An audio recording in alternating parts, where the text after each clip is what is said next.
बाजारामध्ये मासळी बाजारामध्ये मोठ्या प्रमाणात इथे मासळी विकली जाते. वेगवेगळे माशांचे प्रकार पाहायला मिळत आहेत. जरा हा बाजार दाखवा. मासे वेगवेगळ्या मुंबईतल्या भागातल्या भाऊच्या धक्क्यावर येतात, ससून डॉकला येतात आणि इथला मुंबईचा प्रचंड मोठा माशांचा बाजार आणि विविध प्रकारचे मासे विकले जातात. बांगडा, सुरमई, पापलेट, पॉम्फ्रेट आपण ज्याला म्हणतो, शिवाय प्रॉन्स आणि खेकडे सुद्धा. ग्रामीण भागामध्ये खेकड्यांची काय कढी केली जाते, शुभ मानली जाते. हा प्रचंड मोठ्या समुद्राच्या हा सगळा बाजार आहे. आणि मुळात म्हणजे इथे तुम्हाला बोटी दिसत असतील, मासेमारी करून आलेले सगळे मच्छीमार बांधव आणि ही एक वेगळी साखळी आहे. त्यांच्याकडून सुद्धा येणारे व्यापारी आणि वेगवेगळ्या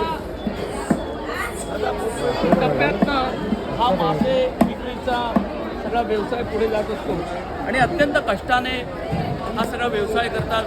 आता पूर्वी मराठी माणसांची खूप इथे चलती होती, पण आता बंगाली आलेले आहेत, त्याशिवाय उत्तर भारतीय आहेत आणि त्याशिवाय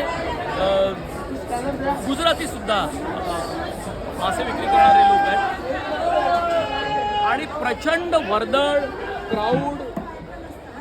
पण त्या पद्धतीनं स्वच्छता करण्याचा प्रयत्न तर ठेवतात, पण तरीसुद्धा काही कोणाच्या हातावर नाही असं दिसत आहे.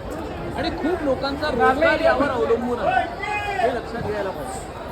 आणि माशांचे दर वाढले, खास करून पॉम्फ्रेटचा दर प्रचंड मोठा वाढलेला आहे आणि त्यानंतर सुरमईसुद्धा खूप महाग आहे. पण तरीसुद्धा मासे खाणाऱ्यांसाठी ही मोठी पर्वणी असते आणि खूप लोक इथे मोठ्या हौशीनं या बाजारात येतात, मोठ्या प्रमाणात मासे विकत घेतात आणि मासे विकत घेऊन मग त्याचा वाटा करतात. हा एक शब्द आहे मुंबईत.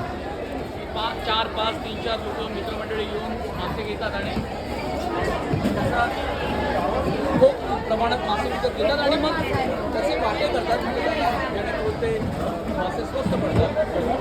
तर असं सगळं येतो मुंबईतल्या मित्रांसोबत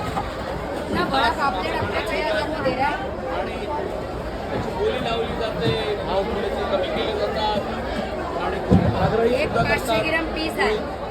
पण जे मराठी ज्या कोळी होत्या किंवा कोळी बांधव त्यांचं प्रमाण खूप कमी झालं तर ते स्वतःच कोळी बांधव सांगतात. हा भारत देश आहे आणि मुंबई आहे, मुंबईमध्ये असे वेगवेगळे भाषिक लोक येतात. त्यामुळे एकीकडे असं म्हटलं जातं की मराठी माणूस समान झाला या व्यवसायात ना, असं काहीचं चित्र इथे आपल्याला पाहायला मिळतं. अशाच पद्धतीचं मार्केट हे ससून डॉकला सुद्धा आहे आणि ससून डॉकमध्ये सुद्धा असंच चित्र आपल्याला पाहायला मिळतील आणि भल्या पहाटे अत्यंत कष्टाने इथे सगळे लोक येतात आणि आपला व्यवसाय करतात.